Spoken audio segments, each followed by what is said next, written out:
அனைவருக்கும் வணக்கம். நாம் இப்போ 10ஆம் வகுப்பில் 2வது இலக்கண பகுதியான தொகாநிலை தொடர் பற்றி நம்ம பார்க்க போகிறோம். அது பார்க்குறதுக்கு முன்னால் நம்ம தொடர்னா அப்படின்னா என்ன அப்படிங்கிறத நம்ம முதல்ல தெரிஞ்சுக்கணும். தொடர் அப்படிங்கிறது என்ன அப்படின்னா, சொற்கள் தொடர்ந்து வரும் இல்லையா, தொடர்வதைத்தான் சொற்கள் தொடர்வதைத்தான் தொடர் அப்படின்னு சொல்லலாம். அதாவது இப்போ பாருங்கள், இளமதி அப்படிங்கிற ஒரு சொல், ஊருக்கு அப்படிங்கிற ஒரு சொல், சென்றாள் அப்படிங்கிறது ஒரு சொல். இப்போ இதெல்லாம் அப்படி தொடர்ந்து வருது இல்லைங்களா, இப்படி தொடர்ந்து வரக்கூடிய இந்த சொற்களை தான் நம்ம தொடர் அப்படின்னு சொல்கிறோம். சரி, இப்போ இந்த தொடரை நம்ம எப்படி பிரிக்கலாம் அப்படின்னா, ரெண்டாக பிரிக்கலாம். ஒன்று முற்றுத்தொடர், இன்னொன்று முடியா தொடர் அப்படின்னு நம்ம சொல்லலாம். இப்போ இந்த முற்றுத்தொடர் அப்படின்னா என்ன அப்படின்னா, பொருள் முடிவு தந்திருக்கணும். அந்த தொடர் இருக்கு இல்லையா, அந்த சொற்றொடரில் ஒரு பொருள் பொருளை பற்றி நம்ம சொல்கிறோம் அப்படின்னா, அது பொருள் முடிவு பெற்றதாக இருக்கணும். இப்போ பாருங்கள், இளமதி ஊருக்கு சென்றாள்.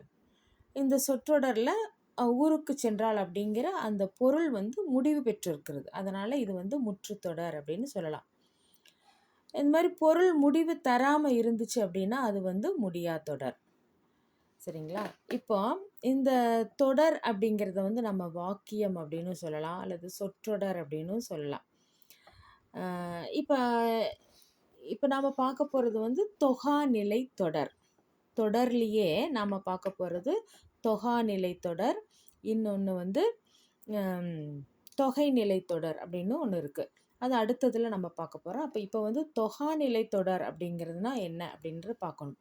அதாவது ஒரு தொடரில் ஒரு சொற்றொடர் இருக்குன்னு வைங்க, அதில் சொற்களுக்கு இடையில சொல்லோ உருவோ மறைஞ்சு வராமல் வெளிப்படையாக பொருளை உணர்த்துச்சு அப்படின்னா அதுதான் தொகாநிலை தொடர். ஒரு தொடரில் ஒரு சொற்றொடர் இருக்குது, அந்த சொற்றொடரில் இடையில சொல்லோ உருவோ மறைஞ்சு வராமல் வெளிப்படையாக பொருளை உணர்த்துச்சு அப்படின்னா அது தொகாநிலை தொடர். இப்போ பாருங்க, எடுத்துக்காட்டு, மயில் ஆடியது, குயில் கூவியது அப்படிங்கிறதுல வெளிப்படையாக இருக்குது. மயில் ஆடிச்சு, குயில் கூவியது அப்படின்னு அது வெளிப்படையான ஒரு சொற்றொடராக இருக்குது. அதில் எந்த ஒரு உருவுகளோ அதெல்லாம் எதுவுமே மறைஞ்சு வராமல் இருக்குது. அப்படி இருக்கிறது தான் என்னதுன்னா இந்த தொகாநிலை தொடர். சரி, இந்த தொகாநிலை தொடரை எத்தனை வகையாக பிரிக்கலாம் அப்படின்னு பார்த்தோம் அப்படின்னா, இந்த தொகாநிலை 9 வகையாக நம்ம பிரிக்கலாம். இப்போ அவங்க பாடப்புத்தகத்தில் இந்த 9 வகையுமே எப்படி கொடுத்துருக்காங்க அப்படின்னா, இந்த ஆர்டரில் கொடுத்துருப்பாங்க. எழுவாய் தொடர், விழித்தொடர், வினைமுற்றுத் தொடர், பெயரெச்சத் தொடர், வினையெச்சத் தொடர், வேற்றுமை தொடர், இடைச்சொல் தொடர், உரிச்சொல் தொடர், அடுக்கு தொடர் அப்படின்னு சொல்லி கொடுத்துருப்பாங்க. இப்போ நம்ம இது இப்போ எக்ஸாம்பிள் கேட்பாங்க, தொகாநிலை தொடர் எத்தனை வகைப்படும், அவை யாவை அப்படின்னு கேட்பாங்க. 10ஆம் வகுப்பு மாணவர்கள் எல்லாம் பேப்பரில் தேர்வில் இதை எழுத வேண்டியது வரும். 9 வகைப்படும் போட்டு இதை அப்படியே எழுதணும். அப்போ இதை இந்த ஆர்டரில் கொஞ்சம் மனப்பாடம் பண்ணுறது அவங்களுக்கு கொஞ்சம் சிரமமாக இருக்கும்.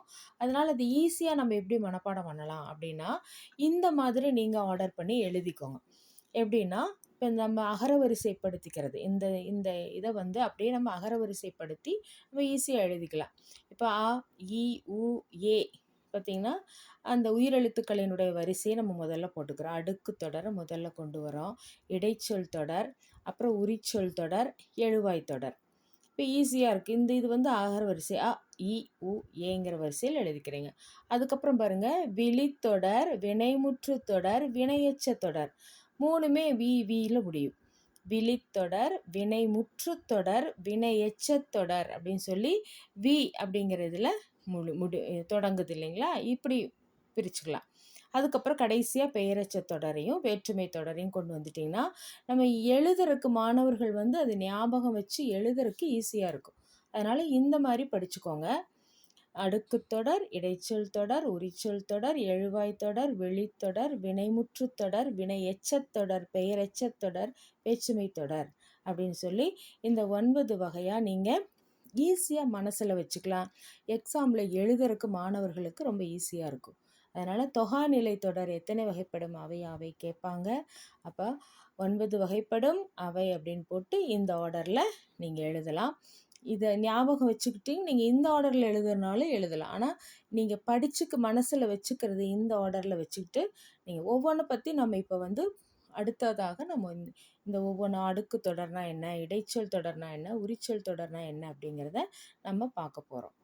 அப்போ முதல்ல இதைய நல்லா தெளிவாக தெரிஞ்சுக்கிட்டிங்கன்னா அப்புறம் இது ஒவ்வொன்றை பற்றி என்னங்கிறத நம்ம பார்க்க போகலாம். நன்றி, வணக்கம்.